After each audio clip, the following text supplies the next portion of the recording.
Hello everyone, मैं राघविंद्र पाल एक बार फिर से आप सबका स्वागत करता हूं। आज मैं आप लोगों के लिए 30 क्वेश्चन प्रपोजिशन प्रैक्टिस के लेके आ गया हूं। अगर आपको प्रपोजिशन नहीं आते हैं तो ऊपर मैंने एक बढ़िया सा आई बटन दिया है, इस पर क्लिक करें और प्रपोजिशन क्लियर करें। फिर भी आपको ऊपर आई बटन दिखाई नहीं दे रहा है तो नीचे डिस्क्रिप्शन बॉक्स में मैंने सब कुछ दिया हुआ है, आप वहाँ पर क्लिक करके लिंक पर देख सकते हैं प्रपोजिशन। इस वीडियो को तभी आगे बढ़िए जब आपको प्रपोजिशन आते हैं। तो मैं ये मान के चलता हूँ कि आप सबको प्रपोजिशन आते हैं। अब स्टार्ट करते हैं। बढ़िया एक कॉपी उठा लीजिए, पेन उठा लीजिए, चेक करिए अपने आप को कितने हमारे सही निकलते हैं। अच्छी बात क्या है कि जितने भी प्रपोजिशन मैंने लिए हैं उसमें कुछ कॉन्सेप्ट है, कॉन्सेप्ट बेस्ड प्रपोजिशन है। आपको ध्यान से करना है और कोशिश करनी है कि पूरे के पूरे सही निकलें। गलत भी निकल जाता तो कॉन्सेप्ट तो सीखोगे। चलिए शुरुआत करते हैं। पहला क्वेश्चन आपका वेट कर रहा है। ही एक्यूज मी डैश स्टीलिंग, उसने मेरे पे आरोप लगा दिया चुराने का। अरे भैया क्या चुरा लिया, देखते हैं अब क्या हो सकता है इसमें। अच्छी बात क्या है पता है, प्रपोजिशन के ऑप्शन नहीं है इसमें। ऑप्शन नहीं है तो और मजा आने वाला है कि कौन सा प्रपोजिशन होता है। तो देखिए यहाँ पे तो साफ साफ आप लोग पहचान गए होंगे कि एक्यूज्ड के साथ हमेशा ऑफ आता है, अफ्रेड के साथ ऑफ आता है, एक्यूज के साथ ऑफ आता है ना। बहुत सारे ऐसे वर्ड्स होते हैं जो कहीं ना कहीं ऑफ लगाते हैं।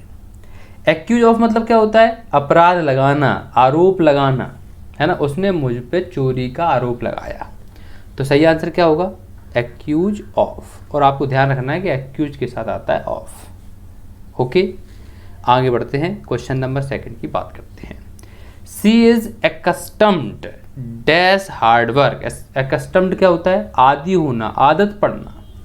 उसको मेहनत करने की आदत पड़ गई है, और अच्छी बात है, जब मेहनत करने की आदत पड़ जाए तो बहुत अच्छी बात है।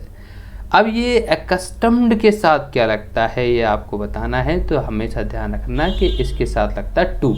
ये वर्ड्स जो है ना फिक्स हैं, इनको बोलते हैं फ्रेजल वर्ब्स। एक्यूज के साथ ऑफ आना ही आना है, एक्स्टम्ड के साथ हमेशा टू आना है, ये बिल्कुल याद कर लीजिए आप।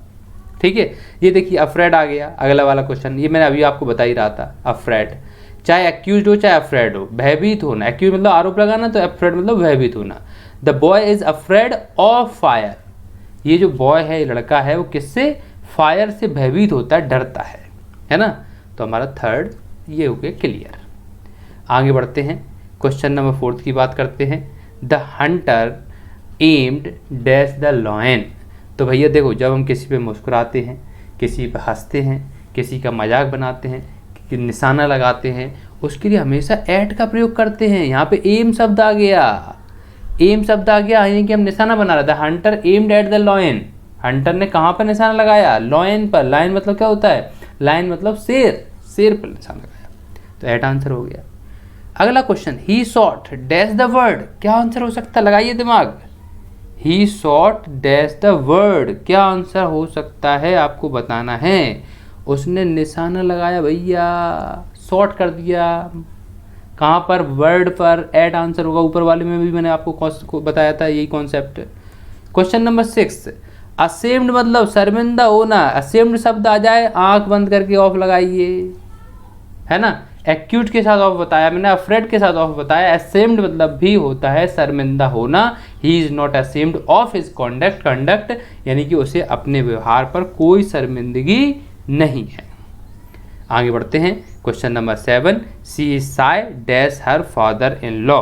वो अपने फादर इन लॉ से साय रहती है, शर्माती है, तो साय के साथ हमेशा क्या लगता है, ऑफ लगता है भैया, ऑफ लगता है। ओके, आगे बढ़ते हैं। क्वेश्चन नंबर 8 बहुत अच्छा कॉन्सेप्ट दे रहा है। He is good dash physics. Physics में अच्छा है जब हम किसी की परफॉर्मेंस दिखाएं। ध्यान रख लीजिए आप, जब हम किसी की परफॉर्मेंस दिखाएं तो परफॉर्मेंस को दिखाने के लिए हमेशा एट का प्रयोग ही होता है। जैसे मैं इंग्लिश में अच्छा हूँ, I am good at English. वह इंग्लिश में खराब है, he is bad at English, या फिर he is not good at English. At लगाएंगे परफॉर्मेंस दिखाने के लिए। मैं क्रिकेट खेलने में अच्छा हूँ, I am good at playing cricket, at लगाएंगे, तो यहाँ पर एट आंसर हो जाएगा। नेक्स्ट है ही वॉज ग्लैड, तो गुड है, हाँ ग्लैड। ही वॉज ग्लैड मतलब खुश होना, ग्लैड मतलब खुश होना। He was glad of the news, यानी कि वो किस पे, न्यूज़ पर खुश है ना। आगे बढ़ते हैं। और क्वेश्चन नंबर 10 की बात करते हैं। आई बिलीव डैश गॉड, मैं भगवान पे विश्वास करता हूँ, भगवान पर विश्वास, बिलीव के साथ इन आता है, इन, भगवान में विश्वास करता हूँ। आई बिलीव इन गॉड, सुना भी होगा आपने। तो ये हो गए हमारे 10 क्वेश्चन, बिना ऑप्शन के हमने बिल्कुल सही सही भर दिए होंगे, मैं आशा करता हूँ। आगे फिर देखिए भैया 10 क्वेश्चन फिर आपका इंतजार कर रहे हैं। अब बढ़ते हैं हम लोग 11th क्वेश्चन की तरह। 11th क्वेश्चन कौन सा कॉन्सेप्ट दे रहा है भैया, बोस्ट का शब्द यहाँ पर प्रयोग है। बोस्ट मतलब होता है गप मारना, कई लोग गप्पे मारते हैं, बड़ी बड़ी फेंकते हैं। बोस्ट के साथ हमेशा ऑफ का प्रयोग होता है, आप ध्यान रख लीजिए, दिमाग में रख लीजिए। सी बोस्ट ऑफ हर रिचेज, वो हमेशा अपनी अमीरी की, अपने पैसे की गप्पे मारता रहता है, बताता रहता है। Next, he is careful dash is health, वह अपने हेल्थ के प्रति बहुत केयरफुल है। तो केयरफुल के साथ हमेशा क्या लगेगा, केयरफुल के साथ हमेशा ऑफ का प्रयोग होगा। ही इज़ केयरफुल, वह केयरफुल है अपने हेल्थ के प्रति, आंसर क्या होगा, ऑफ का प्रयोग होगा। आगे बढ़ते हैं, कभी भी वाहन से आते जाते हैं, कार से आएँ, बस से आएँ, स्कूटर से आएँ, किसी से भी आएँ या फिर जाएँ, वाहन से आने जाने के लिए हमेशा हम लोग बाय का प्रयोग करते हैं, याद रख लीजिए। दे वेंट बाय ट्रेन, है ना, ही केम हेयर बाय टैक्सी, कुछ भी हो सकता है। आगे बढ़ते हैं, 14 क्वेश्चन की बात करते हैं। ही कंप्लेंड डैश बैड वेदर, उसने बैड वेदर की कंप्लेंट की। तो कंप्लेन के साथ क्या लगता है, ऑफ लगता है। कंसिस्ट के साथ ऑफ लगता है, वैसे ही लगा सकते हो आप। कॉन्ग्रेचुलेट के साथ ऑन लगता है, ध्यान रखते जाइए। जो शब्द मैं आपको बता रहा हूँ वैसे ही ध्यान रख लीजिए। कॉन्ग्रेचुलेट के साथ हमेशा ऑन लगेगा भैया। वहीं पे 17 क्वेश्चन की बात करें, सी वॉज क्योर्ड ऑफ आएगा, क्योर के साथ। सी रिकवर्ड फ्रॉम आएगा, फ्रॉम इलनेस, कहाँ से, इलनेस से। इलनेस मतलब बीमारी से वो रिकवर हो चुकी है ना। आई डिपेंड ऑन आएगा, I depend on my father, on आएगा। देवर डिप्राइव्ड के साथ हमेशा ऑफ का प्रयोग होता है। कुछ शब्द आप बिल्कुल रट लीजिए। देवर डिप्राइव्ड ऑफ देयर फ्रीडम, वो अपनी फ्रीडम से खाली है, मतलब उनको फ्रीडम नहीं है। और लास्ट हमारे 30 क्वेश्चन आपका इंतजार कर रहे हैं। He divided the mango dash 2 parts, तो डिवाइड के साथ क्या आएगा, इनटू आएगा भैया, इनटू 2 पार्ट्स, 2 भागों में बांट दिया।